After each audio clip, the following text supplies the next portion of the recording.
What's up, everybody? It's Bernie Olilla, and I'm coming to you from the Lions Den with CJ Bachman. Hey, Bernie. Thanks for having me on here today. It's my pleasure to have you here. Lance is away. He's with the Cubs. But me and CJ are going to talk to everybody out there today about building Facebook audiences, the do's and don'ts, and how to get better at it as you grow over time. Super excited. And CJ, we know there's a million different ways you can go about it. Why don't you tell us what the first step you would take is when you're building out an audience on Facebook? Oh, absolutely. And Lance touched, and I touched on this during the top three.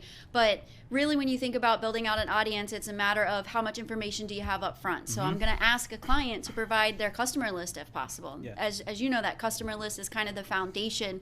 With that customer list, you're able to not only target their specific customers, but then you can actually target people that look like their customers. And you can use that information not only to create the lookalikes, but also to help and aid in building cold audiences. I know you're a fan of cold audiences, Bernie. That's the only audience I do is cold.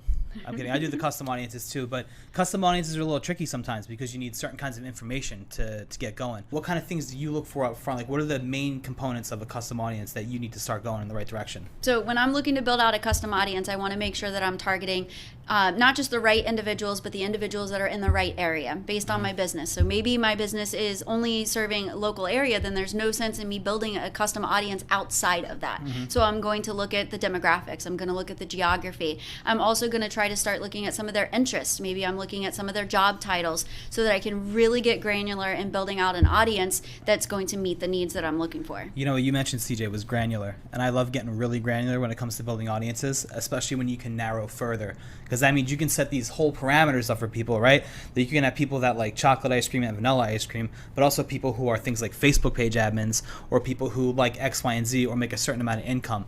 What kind of results have you seen that kind of thing yield for not just like B2C businesses, but B2B as well? We all love to get granular. Bernie, you're the king of granular. So break Mr. it down Minutia. for everybody. Break it down for everybody who's listening right now, right?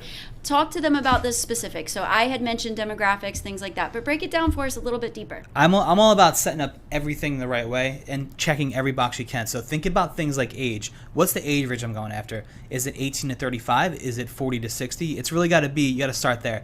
Then you get into stuff like you said, like location, and really distinguishing between things like demographics and behavior, because a demographic is something like where I live, it's a gender, it's an age, and a behavior is something like someone who's interacted with a certain kind of page, whoever likes a certain kind of content, whatever kind of money they make, like those things about them and what they do versus like who they are and where they reside. So once you get that stuff going, and then you really start getting into narrowing further, and you start getting into things like who are the real people I'm going after, what really separates this audience from all the other audiences on Facebook, because that platform is really robust, and as long as you check all the boxes and do everything you can, you're going to go pretty far. Okay, and I think one of the benefits to understanding the audience that we haven't touched on yet is really the messaging that you can put behind it, right? So you mentioned about the ages. My age range between 18 and 25 might be a completely different messaging than what I might need to put out there for 25 to 55. Yes.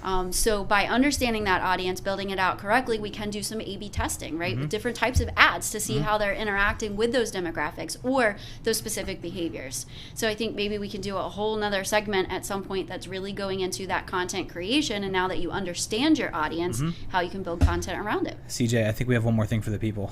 We do. It's patience, because patience and persistence pays off with social media marketing, because the first couple times you try, especially when you're doing targeting with audiences, it's not going to go the way you want it to. No one's going to hit home run their first at bat. So it's about kind of harnessing what you have and building on something, right? Yeah. And that's kind of like what I would want to leave it on. Okay, and I know from my personal self, I don't believe in failures, I believe in learning. So you either win or you learn. All right, CJ, thank you so much for taking some time to come in here and join me in the Lions Den in Lance's stead. It's always fun. Hope he's enjoying his time with the Cubs. I'm sure he's enjoying his time with the Cubs. All right, everyone, thank you so much. We'll talk to you soon. Take care. Have a great day.